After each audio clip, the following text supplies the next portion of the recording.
और एक और बात सदीक साजिद, मुझे ये बताइए कि ये मौलाना फजलुर रहमान की अब कोई वक़्त नहीं रही, उनकी बीमारी उनको पुरसा देने नहीं गए और वो शहजादा फिलिप की ताज़ियत के लिए चले गए वहाँ पे बरतानिया के हाई कमीशन में, और भी वो मुशाहिदुल्लाह के घर चले गए, सलीम साफ़ी की वालदा का सुन के उधर चले गए, और फिर इसके अलावा वो राजा इशफाक सरवर साहब के चले गए। मौलाना फजलुर रहमान क्यों इतनी ज़्यादा, क्या इशू है? ये वाकई सभी साहब, और इस बात पे मौलाना फजलुर रहमान भी बेचारे सारा दिन इंतज़ार करते रहे, शायद कोई अफ्तारी का सामान भी बना कर रखा हुआ था, वो फिर राजा परवेज़ अशरफ की किस्मत में हुआ, क्योंकि जब ये फिर सारी मुलाकातें करके उनको जब मोटरवे पे चढ़ गए तो उनको फ़ोन करके कहते हैं कि मैंने आपकी तरफ आना था लेकिन मसरूफियत के पास नहीं आ सका, ईद के बाद मुलाकात। लेकिन उन्होंने कहा है कि मुझे ये पता है कि ये पीडीएम को मुत्तहद करेंगे और दोबारा सबको इकट्ठा करेंगे, इस उम्मीद का इजहार किया है इन्होंने शहबाज शरीफ साहब ने। जी जी, और समी साहब ये जो पिछले दिनों मुलाकातें कर रहे थे, हम आपसे कह भी रहे थे कि वो बार बार एक जुमला कह रहे हैं कि इदारों के बारे में बातें नहीं करनी। अब आपको समझ आ गई होगी, वो पार्टी कारकुनों से भी कह रहे थे, अरकान पार्लियामेंट से भी कह रहे थे। अभी वक्फे के दौरान इनका एक और जामे और शोर बड़ा ज़बरदस्त किस्म का खिताब सामने आया है, वो अभी उसके टिकर्स भी आ गए हैं, जिसमें वो फरमा रहे हैं कि 3 साल हमने बड़ा इंतकाम से इनके इंतकाम का सामना किया और अब इंसाफ की और हक़ की फतह हुई है। आज जो उनका अदालत का फैसला आया है, आपने डटे रहना है, खुद नहीं डटे रहना, लोगों को कह रहे हैं डटे रहना है, खुद बाहर चले जा रहे हैं, क्या बात है। तो मौलाना फजलुर रहमान भी समी साहब अब बेचारे, वो आपने सही बोला था कि उनके लिए क्या राजा परवेज़ अशरफ भी रह गए हैं, वो राजा परवेज़ अशरफ से भी कह रहे हो यार तुम आपस से लगे हो, मेरा भी कुछ करो। वो बेचारे इसी दुख में परेशान बैठे साहब देखें, वो अब मौलाना उनसे क्या कहेंगे कि यूसुफ रजा गिलानी को हटा दें, या परवेज़ अशरफ साहब क्या कह रहे थे कि ये जो हमारी पीपल्स पार्टी की जो सीट है 249, इसको ज़रा नून लीग से कहें हथौड़ा रखें। क्या बात? मौलाना ने ये कहा कि अच्छा, एक तो पीपल्स पार्टी ने ये बात कही कि हम पीडीएम में वापस आना चाहते हैं, तो मौलाना ने कहा कि यार वो नून लीग वाले नहीं मारे, मेहरबानी करें वो इस्तीफे बेशक बराए नाम ही मुझे दे दें, मैं नून लीग को तो खुश करूँ।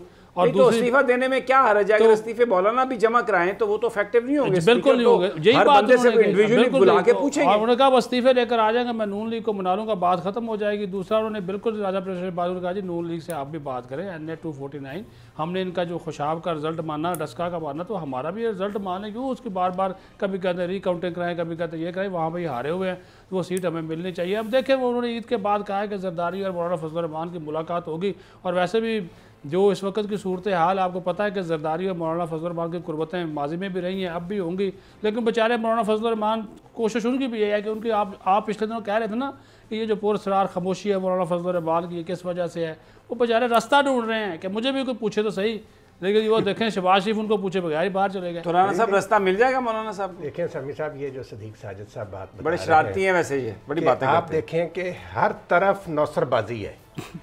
यानी वो मौलाना कह रहे ने उन्होंने कि जनाब तुसी इस्तीफे फराड नहीं दे दियो, सिर्फ कौम नूं धोखा देने लई, नून लीग नूं धोखा देने लई बस करना कराना कुछ नहीं। ये सारा फ्रॉड समी साहब कौम के सामने, ये सारी सियासी क़यादत बुरी तरह एक्सपोज हो चुकी।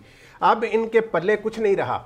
अब ये क्या डंडोरा पीटेंगे क्या? देखें, एक इलेक्शन आया कराची का, इन्होंने वो एक दूसरे के साथ किया है ना, नून लीग ने और पीपल पार्टी ने, ऐसा कच्चा चट्ठा दोनों ने एक दूसरे का निकाल के एक दूसरे के मुंह पर यूं करके फेंका ना कि ये किया तुमने, वो किया। वो जिस तरह औरतें दो लड़ रही होती हैं ना, उन्होंने जनाब इस तरीके से एक दूसरे की, जिसको कहते हैं ना, ऐसी तैसी कर दी। अब ये कहते हैं कि फिर हम इकट्ठे, ये क्या इकट्ठे होंगे? शमी साहब, ये एक नौसरबाजों का टोला है। जो एक बात मैं ऐड करूंगा राना प्लीज ऐड करें कि शहबाज शरीफ साहब आज सुबह ही उन्होंने बयान दिया कि ये फैशिस्ट हुकूमत है, और एक फैशिस्ट हुकूमत में उनको एक इस तरह अदालत का एक फ़ैसला भी मिल रहा है जिसको वो अपनी फतेह करार दे रहे हैं। तो ये मुनाफिकत, अच्छा जी, ठीक हो गया, चले जी, अच्छा मुनाफिकत है जो भी है, कौन किसको मामू बना रहा है, कौम फैसला करेगी उनके सामने। आप ये बड़ी, अब लोगों को बहुत पता चल गया, कोई इस तरह से उनको। और अभी जो गुफ्तगू की ना, उन्होंने ये भी समी साहब जाते जाते कहा है, ये भी उन्होंने कहा जी इंशाल्लाह जल्द ही ख्वाजा आसफ और जो है लतीफ़ भी बाहर होंगे, ये भी कहा है। चलें, ठीक है। अच्छा जी, फ़खर साहब, वहाँ से प्रिंस मोहम्मद बिन सलमान से मुलाकात हो गई आर्मी चीफ़ की, लेकिन अब आज जो इशाया अभी थोड़ी देर बाद है उसमें फिर चीफ़ भी होंगे और फिर मुलाकात होगी। तो उसके बाद वज़ीर-ए-आज़म का कल से तो वो फिर जो इबादत का सिलसिला है मदीना शरीफ, मक्का शरीफ, तो असल तो दौरा आज का ही है, आज ही का दिन।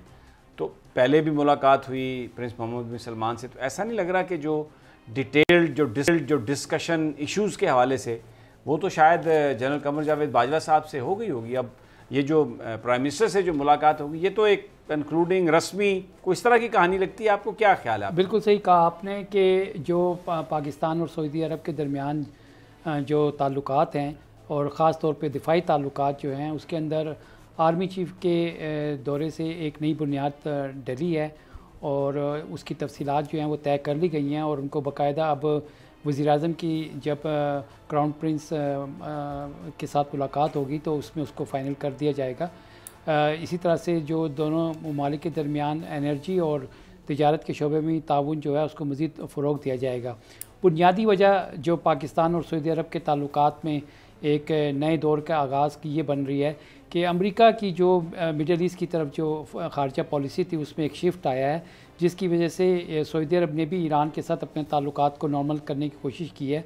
और इस सारी सूरत हाल के अंदर जो पाकिस्तान के साथ नाराज़गी हुई थी उसको सऊदी सफ़ीर जो यहाँ पे थे उन्होंने उसको बड़ी तेज़ी के साथ ख़त्म किया और जिसके नतीजे में अब ये दौरा जो है होने जा रहा है। और इसके साथ ये मैं एक सवाल, मुझे आप बिल्कुल सही फरमा रहे हैं, सदीक साजिद साहब ने अभी एक बात कही, शहबाज शरीफ साहब की जो सफरा से मुलाकात थी उसमें एक सऊदी अरब का भी उन्होंने नाम लिया।